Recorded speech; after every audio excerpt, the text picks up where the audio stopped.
Welcome back. You're still watching Citizen Extra, the Monday edition with me, Fred Ndimuli. We now want to switch gears and discuss the vetting of nominees for public office. Now, the Ethics and Anti-Corruption Commission has embarked on the process of vetting the more than 16,000 nominees for various elective seats ahead of August.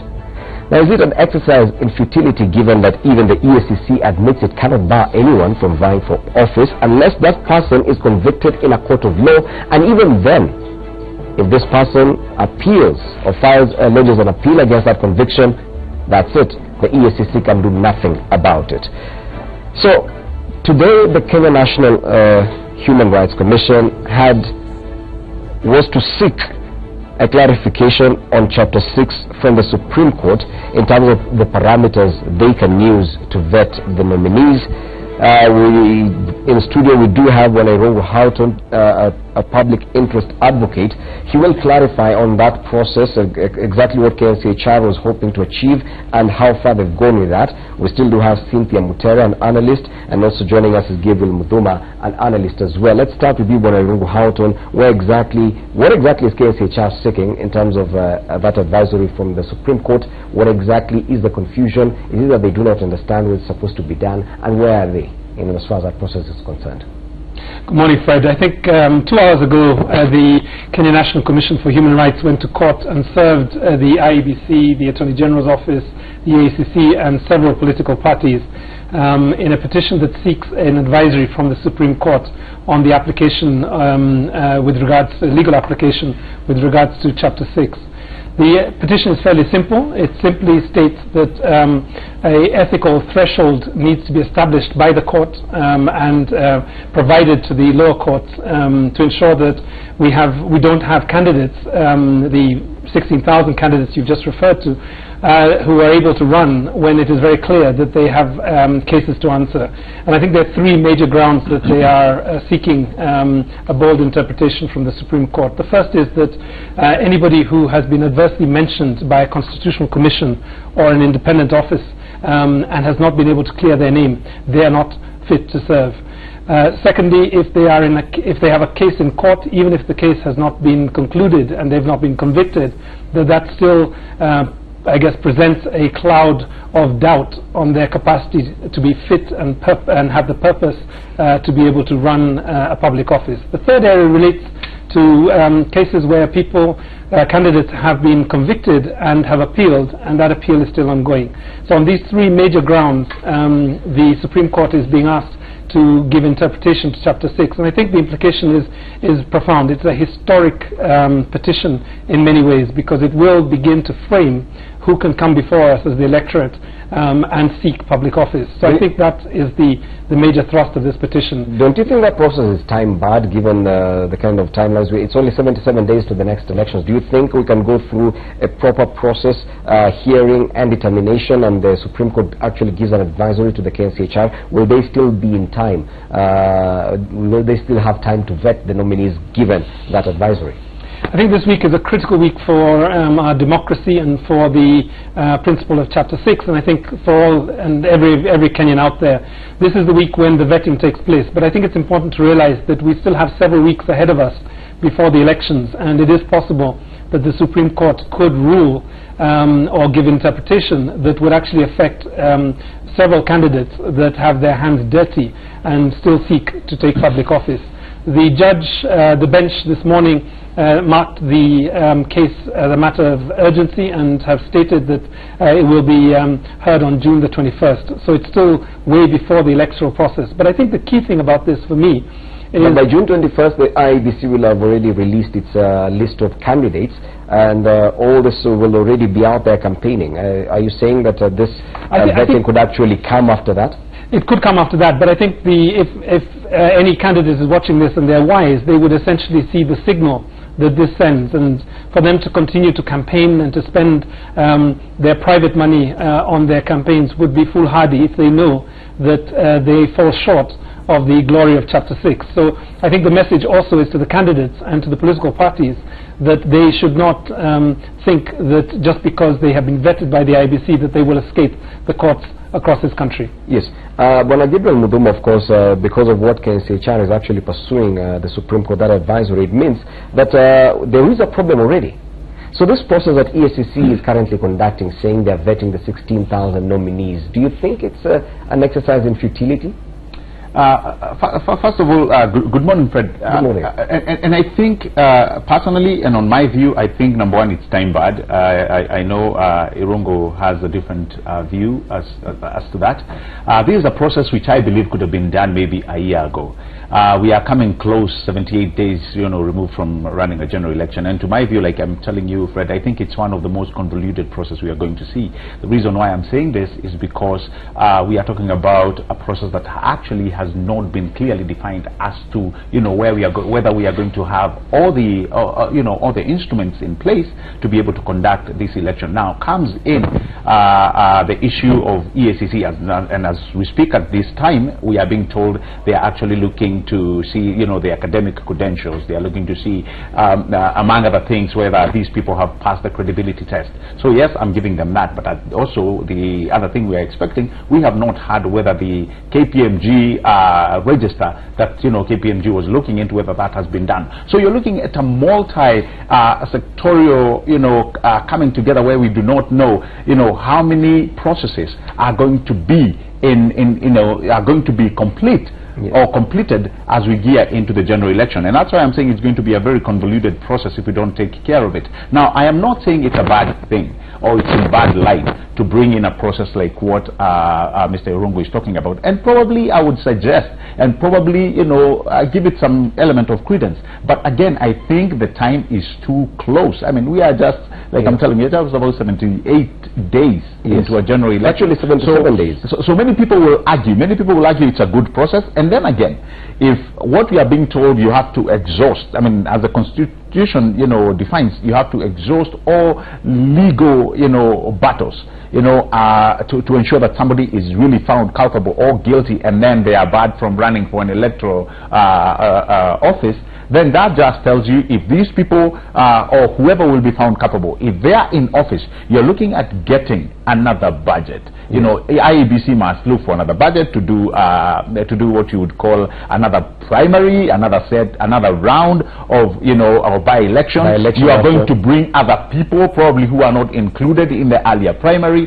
It's going to be a convoluted process, my friend. Cynthia Mutere, of course, the Chapter 6 on leadership and integrity has been described by some people as a weak chapter, that it lacks well spelled out punishment, or rather it's not even able, none of these organizations are able to use that chapter properly to actually bar anyone. It therefore begs the question, why is even EACC conducting this exercise that they're currently engaging in? KNCHR, we've seen they're already pursuing a different approach, trying to get an advisory on the matter. Should we even waste time with the EACC right now? Well, all these independent institutions are trying to carry out their mandate, but with a very weak legislation in place.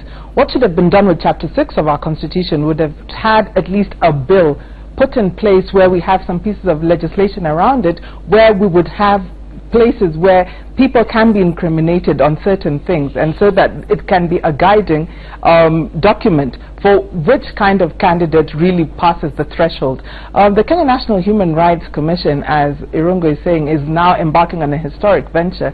I think it's a little bit too late, and I want to agree with Muthamba, is he? Muduma, yes, that this is going to trigger by-elections, because then once these candidates who are right now vying for the 2017 elections do pass and are candidates, and they do get into the assemblies, the county assembly or national assembly, then this will now come behind and now trigger a by-election in the places where they were probably elected, if it is found that they are found culpable to violating Chapter 6 of the Constitution. And so that is a little bit unfair, but of course with democracy we want to walk that path, and I think this is just to say that we did. Just to say that maybe to be implemented in 2022. It's the same way that the political parties campaign Funding Act was removed for this election, and some of these things that come up a little bit too late then can be implemented in the next election cycle. Yeah, but the EFCC is looking for those who have been barred or removed from registers of professional bodies, whose occupation or vocational licenses have been revoked, who may have been dismissed from employment of integrity issues, who may have failed to declare their wealth. Some other things, dishonesty while conducting public affairs, misuse of public resources, abuse of office, misleading the public, discrimination and falsifying official or personal records. Surely across the country we can mention a few names. If you ask, I'm not going to, but I know a number of people who qualify for that automatically. But do you think EFCC is going to take them anywhere? Because some of these names are rather obvious. I think there are a couple of things. Let me come to Gabriel's earlier point about the time frame. I think, yes, it may seem like inconvenient for this to come at this time, but I think we need to be very clear. What is the cost and impact of allowing drug smugglers, corrupt individuals, hate criminals to occupy offices that are really to serve the public? And I think the cost we've seen for the last 5 years is tremendous. I mean, a governor manages anywhere around 6 billion shillings per annum. If we just simply say that it's inconvenient to bring it at this time, we are essentially just opening the doors for thieves, smugglers and hate mongers to take over our office. Now let's be clear that there are many of the 16,000 candidates are not the ones that I've just described. These are people who come forward to serve the public interest. Why should they essentially be blocked from running in the elections, or rather winning elections, simply because people who have gone to public office, stolen money, and are now using that as campaign financing against them? I don't think this is the case. So again, it may be inconvenient, but let me turn to the question that you've asked Fred now, which is I think there are a number of issues that have been raised around the capacity of the IEBC. I don't think that the IEBC and the EACC, if this is not what they are set up to do at this historic moment, would be doing their job if they were not essentially sieving through the thousands of candidates looking for those that fall short of Chapter 6. And I think as Kenyans, we need to support them in that process. Yes, there are a number of individuals that we all know, and we need to be careful that we use objective, verifiable indicator for that. And that's essentially what the Supreme Court is being asked to do. Please clarify what is the grounds upon which people should not serve public offices. In the courts for the last 5 years, we have at least 7 different judgments that range from the famous ICC case against the president, the deputy president, that said they were innocent until they had a case, until they were proven guilty. There was the Matemo case that said that the Court of Appeal had no jurisdiction in this matter. There's even a court that has said that courts have no basis, I guess, judging on Chapter 6 and the legal threshold, and that should be left to the electorate to decide whether they want to vote for the devil. That's their right. So I think this Supreme Court advisory is extremely important for this country, and it may come a year ago, it may come a year from now, but I think it's here now, and all Kenyans should really support it. Okay, now last week Parliament was discussing a report with regard to the NYS scandal, a probe into the NYS scandal, and according to that report, it laid the blame squarely on the then CS for Devolution, Anne Waiguru, who is also vying for office. Are you hoping for a time when such an indictment by an institution as major as Parliament will actually be enough to bar someone from running for office?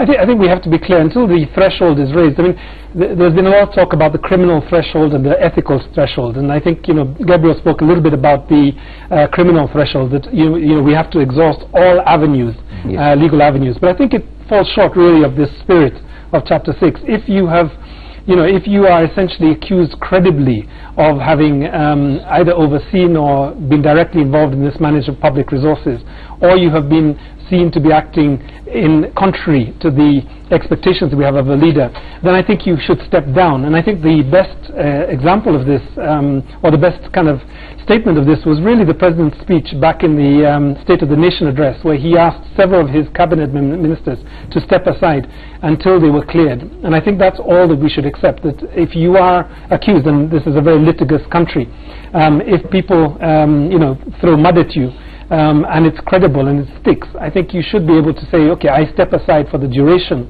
of the court case in order to clear my name, but not to continue to manage public resources and act in the interest of the public. I think that, for me, means that you've fallen short. But as it is currently, anyone can go to court and claim that they're being targeted unjustly, and just as you said, we are very litigious, nation, and anyone can go to court. Even if you're convicted, you can still appeal, and that means even if I'm convicted today and I go and lodge an appeal, I can still get to go through the elections. Gabriel Muduma, are we just going round and round in circles here? I think one thing I'll agree with Irongo is the fact that we seem to be running, helter-skelter when it comes to litigations. Everybody wants to go to court. Everybody wants to present, a tiny paper that they have to court. A good case that I would give you when you talk about the issue of NYS, and some of the people who accepted to step down when the president, came to parliament and asked them to step down. You saw somebody like Charity Ngilu, step down. Now, many people actually read malice in that regard, and true to the fact, several years down the line, Charity Ngilu was declared, was declared innocent, if I may use that word. And so you look back, if somebody goes to court, having tied your name into malice and asking you to step aside, and here comes your good president who, comes to you and gives you, I don't want to say pressure, but rather, comes to you in a nice way and tells you, if your name has been subjected to some element of investigation, kindly step down and let's wait and see. I remember the president had given some few months, maybe 90 days for these cases to be heard and determined. And when I heard that clause, Fred, really, from where I was seated, I started laughing and I said, this is Kenya. Nobody, no court of law will move that quickly to dispensate such a serious, case like that. And like you saw, it went all, and Charity had moved on. She had really moved on, yes. And very other people had moved on when the verdict came. So we have to be very, very sensitive when we are telling somebody to step down, fully well knowing that they may be targeted politically or through just mere malice. I mean, where I've always driven this point home is that you can be in a position where you're stepping, a lot of toes, where you're actually not becoming popular by the decisions that you're making. We saw that in the Ministry of Lands, and you had the cartels yapping all over across town that they needed some people out of office, and true to the fact they were able to get people out of office. So really you must have the sensitivity that it deserves. But isn't that where the weakness of chapter 6, as they say, emanates from? But even as we continue with this discussion, you can see live pictures there from Mombasa, where Hassan Omar, the Wiper Party candidate for the governor's seat of Mombasa, has just unveiled his running mate.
Live pictures there from Mombasa. We can see Linda Shuma being congratulated there after being named the running mate for the Wiper Party candidate for the governor's seat. That's Hassan Omar. He's just named his running mate for that particular race, and that is Linda Shuma. In studio, we continue this discussion about the vetting of nominees. We are also joined by Eunice Lumales, an analyst and also an advocate of the High Court. Eunice, good morning na karibu sana. Good morning, thank you. Chapter 6 has been described by many people as weak. EACC is currently conducting that process of vetting the nominees, 16,000 plus of them. Do you believe that they're doing something, and they're conducting an exercise in futility, that because we're even seeing the KNCHR moving to the Supreme Court for an advisory in as far as how to conduct this process? EACC has already gone ahead, is doing it. Do you think they're just engaging in an exercise in futility? Actually, EACC is engaging in its own mandate to ensure that we have the proper candidates running according to laid down criteria for candidates. What KNHCR is doing in terms of the court process and the application before the court to determine the threshold of integrity, for me it's reactionary. It's a good process, it's welcome. Particularly I've been involved and I've personally analyzed the case of John Ndirangu, who is a member of parliament, Embakasi East or something like that. Yes. Now when you look at the John Ndirangu case, one of the main considerations has to be ensuring that there is both procedural and substantive justice, even as you're going to have criteria of maybe disqualifying certain candidates. Meaning, if there's a court process, let's ensure someone has been heard and a matter has been determined justly and fairly to the end by an impartial, before an impartial body or court. Well, a case like this, the Member of Parliament was able to go through Parliament for the entire 5 years. As the case was going on? As the case was on appeal. So that was quite glaring, and we saw from the Committee of Experts report when they were coming up with the Constitution, they are very clear that in election cases, timelines are of critical essence. So let's have the matter determined and concluded maybe within 2 months, within a month's time, have a special court dealing with those specific matters so that they are concluded. Now, he was convicted 10 years before he had to go through the IBC process. He went and appealed just before this election, and then the appeal is still pending in court as we speak. So he could just be actually approved for that particular race. So for me, the issue of timelines, we have to say this matter, if it goes before court, it has to be concluded before, within 2 or 3 months. And then another issue is political will. I do not believe the cabinet secretaries who were asked by the president to step aside would have done that without political will. Yes. We have enough laws. I don't think we need any more laws.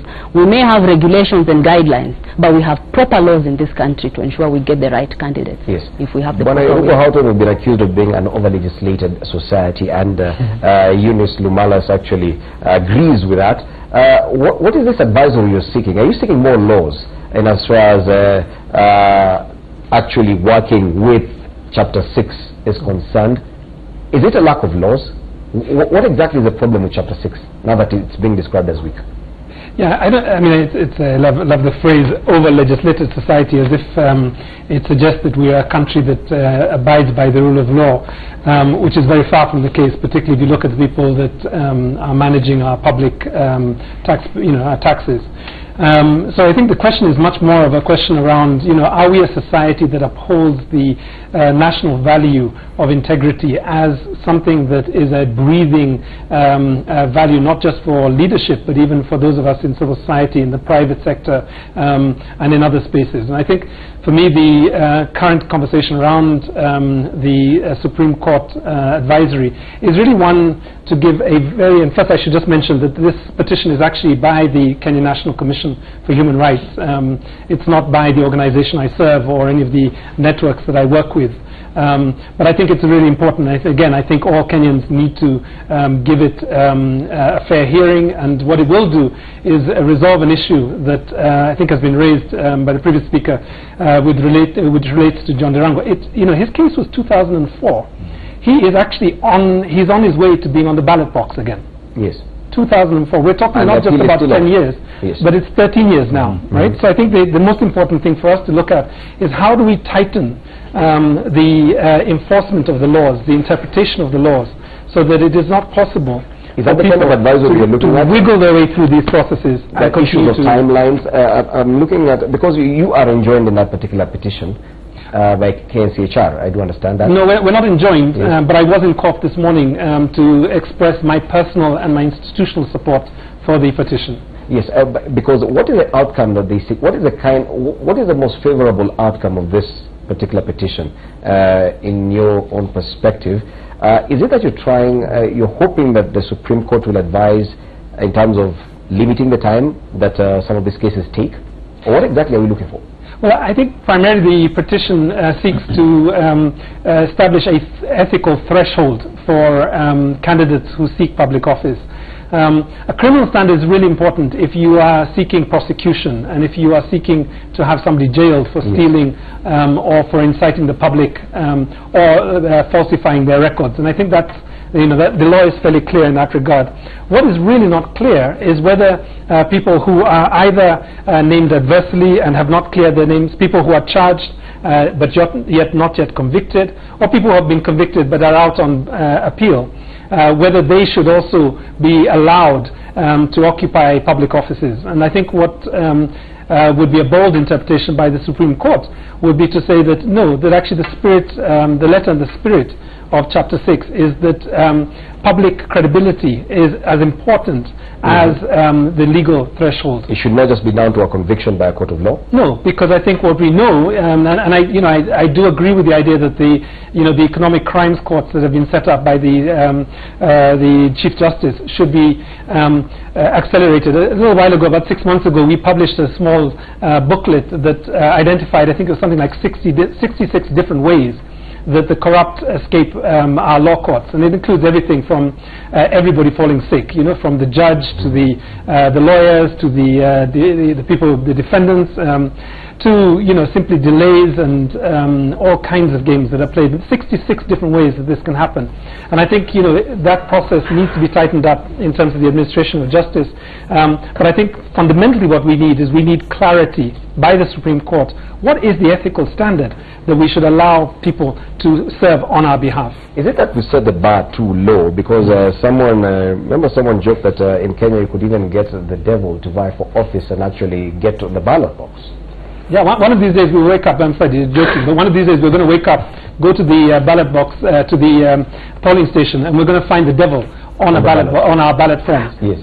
And we will be faced with a really difficult ethical moment. Not that we will choose the devil, but the fact that he or she is actually on the ballot form.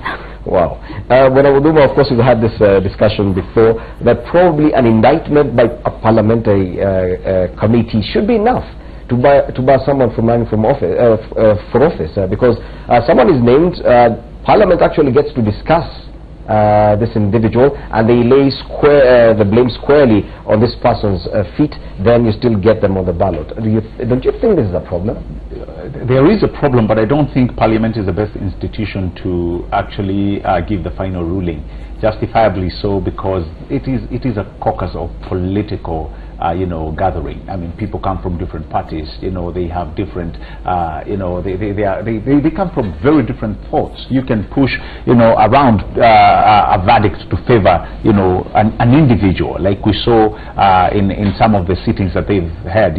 Parliamentary Accounts Committee. We've seen, if you're seated, if you're really following from a distance, you can really tell where some of these members are bending to.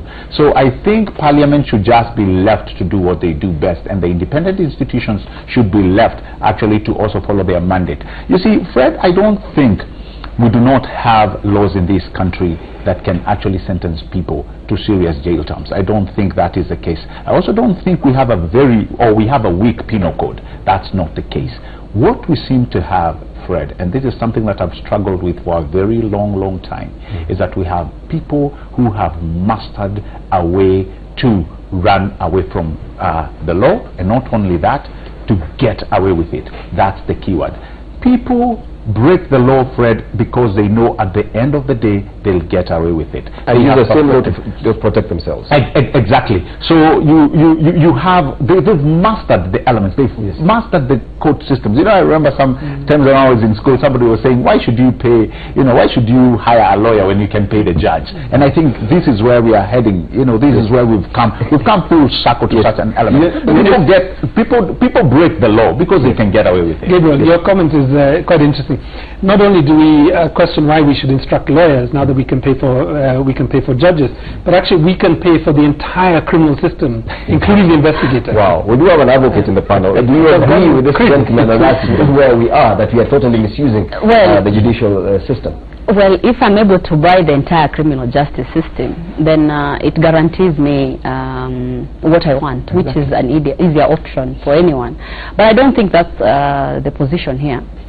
Having worked in Parliament for maybe about 8 years, I can authoritatively state that when a parliamentary committee sits, it has full mandate to look and investigate into an issue like NYS. When the chair of the committee is seated, he has the exact same powers as that of a high court judge. Can summon witness?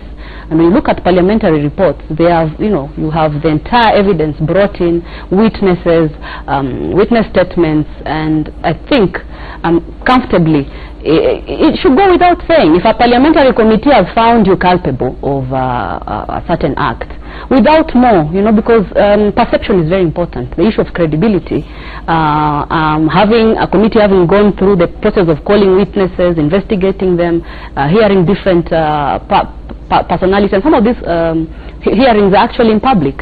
So that parliamentary committee, in my own view, is enough to tell somebody, look here, you have been found culpable for 1, 2, 3, 4 reasons. Yes. Because Parliament does not have the power itself to prosecute. Normally they say we are asking the DPP to prosecute, and sometimes that's where the problem comes in. That process of let this one do this and that. Wow. But that's now the division of mandate. But once you have been found culpable by a thorough parliamentary committee, I think without more you should step aside, even as you want to pursue other options. And go ahead and use other institutions to defend your integrity. Allow me to weigh in on that very quickly. Yes. You saw the PAC during the NYS exercise. They summoned somebody like Farouk Kibet. He didn't show up. They summoned somebody like Murkomen. He didn't show up. Why? He knows them. Murkomen has been a parliamentarian. And you know what he solved? These are just a conglomerate of jokers. And that is the problem. People do not take these sittings or these committees serious. Even the committees themselves, they don't take themselves seriously, because, and I'm not saying, I usually say that I'm not holding brief for anyone. But when Waiguru came, I really studied her body language. I studied the fact. I'm not saying that I have a legal advantage, no.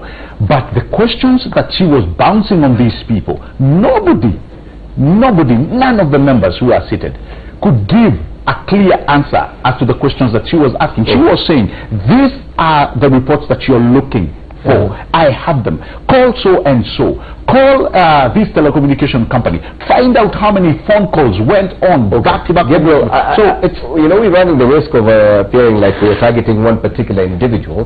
Because the question was, should institutions like Parliament be enough? Yes, an indictment by such an institution should it be enough to actually have someone barred from running for office, as opposed to waiting for a conviction by a court of law? This is what we're looking at, and we'll continue looking at that in a short while. Let's now take a break. Citizen Extra continues.